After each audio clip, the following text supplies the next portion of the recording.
കുറച്ചു വർഷം മുമ്പ് സ്വാമി ശിവാനന്ദ ദുബായിൽ യാത്ര ചെയ്തപ്പോൾ അദ്ദേഹത്തിന്റെ പാസ്പോർട്ട് കണ്ട് വിമാനത്താവളത്തിലെ അധികാരികൾ അത്ഭുതപ്പെട്ടുപോയി. അദ്ദേഹത്തിന്റെ ജനിച്ച വർഷം 1896 ആയിരുന്നു.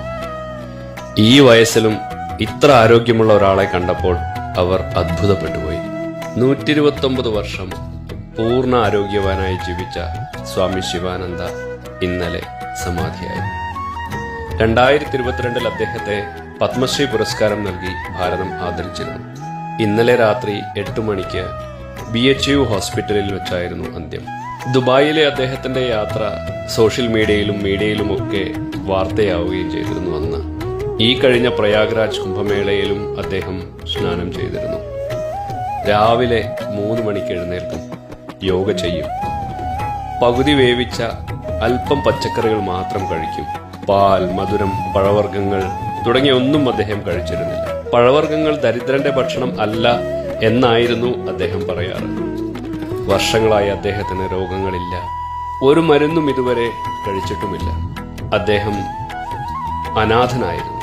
എന്നാൽ ലോകം മുഴുവൻ അദ്ദേഹത്തിന്റെ ആശയങ്ങളെ, ജീവിത രീതികളെ പിന്തുടരുന്ന നൂറുകണക്കിന് ആളുകളുണ്ട്. 129 വയസ്സിൽ സമാധിയായ പൂജ്യസ്വാമി ശിവാനന്ദയ്ക്ക് കോടി കോടി പ്രണാമം. അദ്ദേഹത്തിന്റെ ഭൗതികദേഹം നാളെ വാരണാസിയിലെ ഹരിശ്ചന്ദ്ര ഘാട്ടിൽ ദഹിപ്പിക്കും. അദ്ദേഹത്തിന് പത്മശ്രീ സമ്മാനിച്ചപ്പോൾ ഞാൻ ചെയ്ത ആ വീഡിയോ ഒന്നുകൂടി ഷെയർ ചെയ്യട്ടെ. 54 പേർക്ക് പത്മശ്രീ അവാർഡ് കൊടുത്തതിൽ നമ്മളൊക്കെ ശ്രദ്ധിച്ചൊരു വ്യക്തിത്വമുണ്ട്.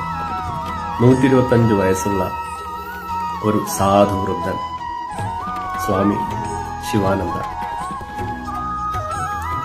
അവാർഡ് സ്വീകരിക്കാൻ സദസ്സിലേക്ക് കയറി വരുന്ന ആ വീഡിയോ നമ്മളെല്ലാവരും കണ്ടിട്ടുണ്ടാവും. അദ്ദേഹത്തിന് ഈ ജനാധിപത്യത്തിനുള്ള ബഹുമാനം എന്തുമാത്രമാണെന്ന് അത് കാണുമ്പോൾ നമുക്ക് മനസ്സിലാവും. 1896 തിരുനെൽവേലിയിൽ ആണ് അദ്ദേഹം ജനിച്ചത്. 6 വയസ്സുള്ളപ്പോൾ തന്നെ അദ്ദേഹത്തിന്റെ കുടുംബാംഗങ്ങൾ മുഴുവൻ മരണപ്പെട്ടു. അനാഥനായ അദ്ദേഹത്തെ ബന്ധുക്കളാരോ ഒരു സന്യാസിയായ സ്വാമി ഓംകാരാനന്ദയെ ഏൽപ്പിക്കുകയാണ്. പിന്നെ അദ്ദേഹം വളർന്നതൊക്കെ ബംഗാളിൽ. സ്കൂൾ വിദ്യാഭ്യാസം അദ്ദേഹത്തിന് കിട്ടിയില്ല. എന്നാൽ ആധ്യാത്മിക വിഷയങ്ങൾ അദ്ദേഹം പണ്ഡിതനായി മാറി. 296 പുസ്തകങ്ങളാണ് അദ്ദേഹം എഴുതിയത്.